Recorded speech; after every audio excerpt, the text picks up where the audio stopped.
Colorado, what's up? Is that me? Yeah, that is you. Does the name Danny Wilson ring a bell? Yeah. Yeah. So signed from Rangers, 3-year contract for about $350K. Made 43 appearances, and that's pretty much it. That's all he did. He was on the field 43 times. That's literally it. All right.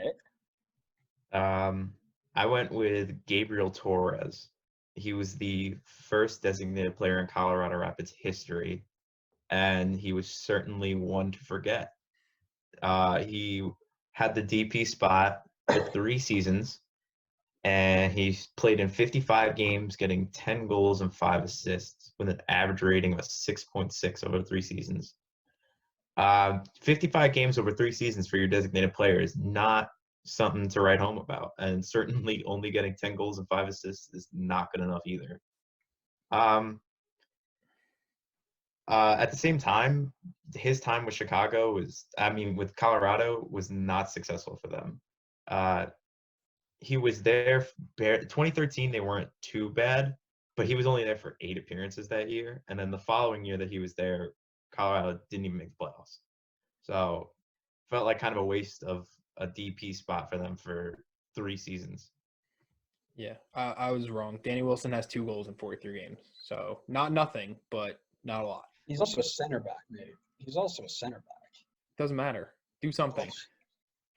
How many goals? Jack Elliott's got 2 goals in 1 game. So, Danny Wilson was actually the first name on my list until I realized, 1, he's still playing with the team.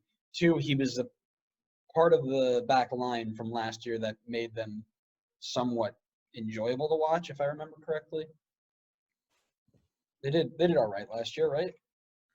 So yeah, I think so. Give That's or just take. I wasn't supporting them then, so we don't count those times. But I mean like they weren't awful, right? So he started trending in the right direction. And to me, he still has a way to prove. For me, a bust, unless you've been there for a year, like a team for a year or 2 years, a bust needs to be somebody who showed up, left, and was awful, or didn't do enough for what his price tag was, right? So I took him off the list, and I think I've got a controversial one here, but I have an explanation. And his name is, I can't pronounce his first name, but his last name is Gashi. Yeah, Shekslazin Gashi. And I know who, we all know who he is. Preacher scored like a goal of the year nominee with that free kick, or actually might have had the goal of the year. Yep. However, that was one of his only bright spots. He was the highest transfer fee ever for a Colorado player. Decent first year, right? 9-3 and 26. Got them to second in the West. And then it all spiraled downhill. Over the next 2 years, he plays 38 of 68 games, scores 4 times, and has 3 assists.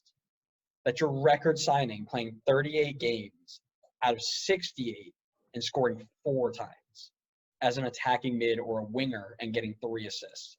Granted, his team around him wasn't great, but still, your record signing does that.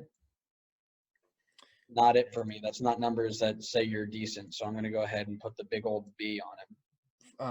Before we move on to the next team, looking at who Colorado brought in that back line, I mean, we've talked about it the first couple episodes that we did as we kind of hyped them up before the season. Can you honestly tell me Danny Wilson's getting into that team? Well, he hasn't played yet. But I mean, do you see he him was on the bench? He was do on the you bench. see him replacing any of those starters, barring injuries? No. I mean, No. So there you go. It's a future big flop. I'm predicting the future. All right, so now you're going to play the future game. All right, well, I'm going to say that in 2055, LAFC are going to sign, and he's going to flop. I mean, if he's still playing by then, good for him.